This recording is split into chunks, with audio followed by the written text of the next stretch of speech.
بسم الله الرحمن الرحیم. ګرانو کتونکو افغان شرپوسټ تاسو په خدمت کې حاضر دی. کتونکو نننی پروګرام کې تاسو زما شاته تصویرونه وینئ. یو تصویر خو د آرمی چیف جنرال قمر باجوا صاحب دی.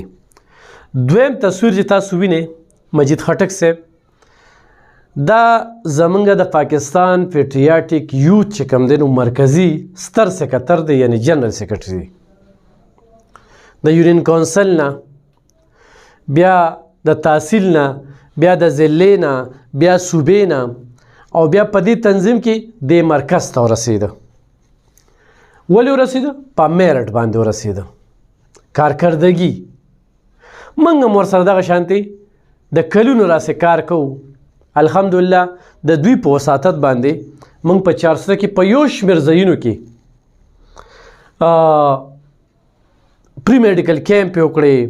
د اعلی پای ډاکټران رالل د پیښور نه، اسلام آباد نه، خلکو ته پری دوایانې ورکړې. په دغه کارکردګۍ په بنیاد باندې چې موږ هم دې ټیم کې وو، نو دې وخت کې زه به ذات خود د پاکستان پیټریاټک یوث صوبایي میډیا ټیم هیډ په حیث باندې تاسو سره دا پروګرام کوم. زه به هغه ځوانانو ته دغه التجام کوم چې څوک د دې ملک سره مینه ساتي او څوک د پاک آرمی سره مینه ساتي او د میډیا سره هم شوق وي. انشاءالله هغوی ته به سهولیات هم ورکړی کېږي، نو هغوی زموږ سره رابطه کولی شي. موږ به په هره ضلع کې د پښتونخوا دغه شانتې، چونکې دغه کار زما دی، په هره ضلع کې مې صحافیان ډېر سینیر تکړه ملګري دي، د هغوی نه هم کار اخلو او ځان سره په دغه ټیم کې شاملو. اوس کتونکو تاسو په لومړي ځل وینئ ما ډېر پروګرامونه کړي، ستاسو نظره به تېر شوي وي، تاسو به وایئ چې یاره نن تاسو خو د باجوا صاحب تصویر لګولی دی. نو که موږ تصویر نه دی لګولی یا په دې موضوع موږ خبرې نه دی کړی، نو د هغې هرګز دا مطلب نه دی چې زموږ د پاک آرمي سره مینه نشته دی. زما الحمدلله خاندان کې یو شمېر کسان چې کوم دی نو په دغه اداره کې دي، په پاک آرمي کې دي. خو نن ضرورت ولې پیښ شو، د نن نه پس چې زما څومره پروګرامونه راځي، نو زه به ایز ا پاکستاني دا نه چې یاره د آرمي طرف نه یا دا هغه داسې خبره نشته دی، خو چې پاکستاني وي او په دې ملک کې اوسېږي نه به دې ادارې سره مینه لري. او دا موږ ډېر د جوړتیا نه وکته، ځکه چې دا 4.5 کاله په موږ باندې کم خلک مسلط شي او په کم انداز کې حکومت چلیده، او بیا هغوی لاړل په یو آئیني طریقې سره، او هغوی بیا د پاک آرمي پسې جعلي پوسټونه، جعلي ټویټ او جعلي د هغوی د بدنامۍ ډېر زیات کوشش وکړو. خو زه خپل ټولو کتونکو ته وایم، خو نن پاکستان آرمي چې کومه ده دا نه وي، او یا زمونږ ایجنسۍ چې کوم دي د آرمي چې په ټوله نړۍ کې د دې نه هر ملک یریږي، نو د یرې وجه څه ده؟ هغوی د خپل ځان جان نه تیر دي د دې ملک د دفاع دپاره. نو چې هغوی د خپل جان نه تیر دي، نو موږ یې ولې د حوصله افزایۍ دپاره، د داد دپاره، ګوره یو سړی کار کوي، د هغې پیسې هم اخلي، تنخوا هم ورکوي، خو د خپل کار نه ورپسې یو اداره کې یو افسر دی ښه کار کوي، نو چې د هغه لږه حوصله افزایي وشي، نو د هغه جذبه نور هم ځوانه شي، هغه بیا نور هم مخ په وړاندې لاړ شي. نو خو دغه شانتې موږ د پاک آرمي حوصله افزایي وکړو، داد ورکړو، ملګرتیا یې وکړو، د هغوی جذبې دې سره نور هم ځوانېږي. په سیاست کې آرمي نه دي رالاړل. اوس به ډېر خلک وایي چې حکومتونه خو دا هم آرمي جوړوي، ځکه چې په دې 13.5 کاله کې چې کوم دی نو په آرمي باندې ډېر الزامات او تورونه او ډېرې خبرې دې خلکو وکړې. پاک آرمي کتونکو دا ته حقیقتي خبره کومه چې کله دا وردي واچي او دا نعره تکبیر چغه ووایي، نو دوی بیا په چام نه راتړي. خو هغوی همیشه چې کوم دی د ملک د دفاع، سالمیت، پرمختګ، ترقۍ سوچ کوي. چې هر لیډر وي د هغې ملګرتیا کوي. کم لیډر کې ویني بعضې لیډر چې کوم دی نو ذهني ټیک نه وي، بعضې چې کوم دی نو یکدم بدل شي، بعضې چې کوم دی نو د سازش لاندې راشي. نو په دې حالاتو کې بیا د ټول پاکستانیانو نظر چاته وي؟ آرمي ته وي. اوس تاسو به ګورئ دا ریټایر فوجیان مراغات خوري. زه خو یو دوی ته خواست کوم چې تاسو خو د دې ادارې نمک خوړلی دی، نو دې ادارې سره کله نمک حرامي ونه کې،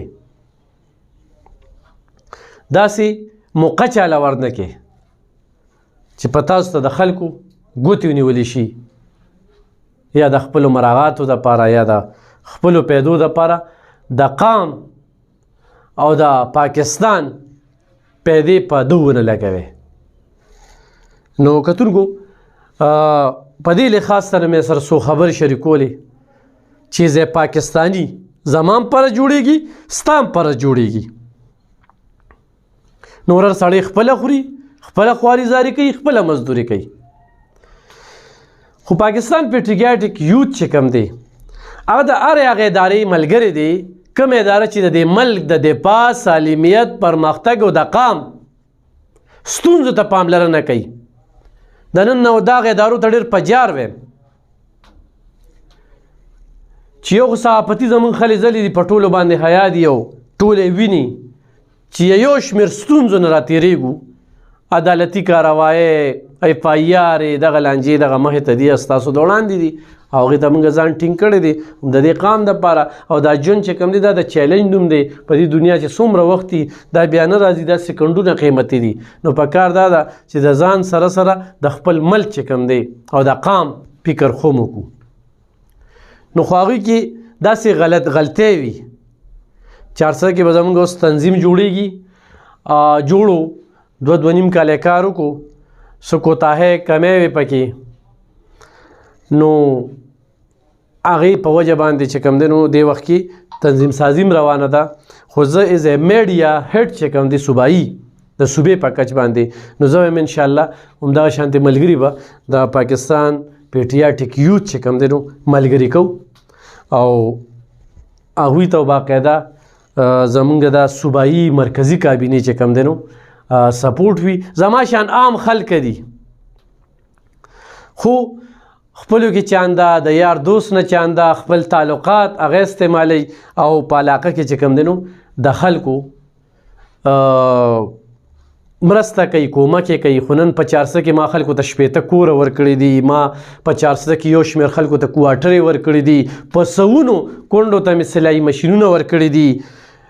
نو دا زما خپل ذاتي مرخون منت دی، زه وسیله جوړ شوی ما او ما سره پکې مسلمانانو پاکستانیانو مرسته کړې ده. نو موږ به د یو بل ملاتړ جوړېږو او ورسره به په دې حالاتو کې چې دې وخت کې د یو سازش لاندې زمونږ آرمي چې کومه ده هغه متنازع کېږي، لګیا ده او هغې پسې د رنګ رنګ جعلي ټویټ کېږي، جعلي ویډیو کلیپونه راځي، جعلي آډیو راځي. نو د دې خبرو به مخه موږ ټول په شریکه باندې نیسو. نو ملګرو راځئ په دې کار خیر کې زمونږ ملګرتیا وکړې او هرې هغې ادارې موږ ملګري یو کوم چې قوم سره مخلصه وي، کوم چې د ملک سره مخلصه وي، نه چې د ملک سره مخلصي نه ښایي نو موږ یې خلاف یو، او چې دا ملک نه وي نو موږ به نه یو. دا د افغانستان نه تپوس که، دا فلسطین نه تپوس که، دا چې کوم دی کوم ملکونه دې وخت کې د تصادم د لاندې راګیر دي یا یې آرمي نشته دی، دا هغوی ته پته لګي. زمونږ د پاکستان آرمي چې کومه ده هغه ټوله دنیا مني، نو موږ ته یې ولې نه منو؟ نن موږ له تحفظ راکړی دی په دې ملک کې چې کوم دی او د غلط کار چې کوم دی نو خلاف یو. چې څوک هم کوي نو هغه نشو زغملی، مرملاوې پې وایو. نو انشاءالله دا زمونږ دا سلسله هم روانې، یو ستاسو سره مخاطب شوم. په مختلف پروګرامونه به زمونږ د صوبې په کچه باندې راځي، په مختلفو ضلعو کې هم پروګرامونه کوو، تاسو سره مخامخ کیږو. دغه پروګرام هم در سره شریکوو، ضروري